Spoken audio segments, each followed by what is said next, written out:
शिक्षणासाठी आणि नोकरीसाठी फायदा करायचा असेल तर ईडब्ल्यूएस शिवाय दुसरा पर्याय नाही, हे समाजानं सुद्धा लक्षात घ्यावं. कशाला त्या बिनडोकाच्या काय काय कारण आहे काय? म्हणजे आमचं तर काय घरदार काढलं, आय माय बहीण काय ठेवलं नाही. इंग्रजापर्यंत माझा तर म्हणला माझा डोळा काढला.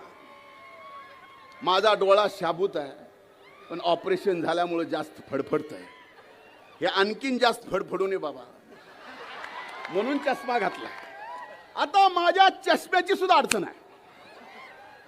तो म्हणतो परळीचा चष्मेवाला आवडलाय तर घेऊन जा.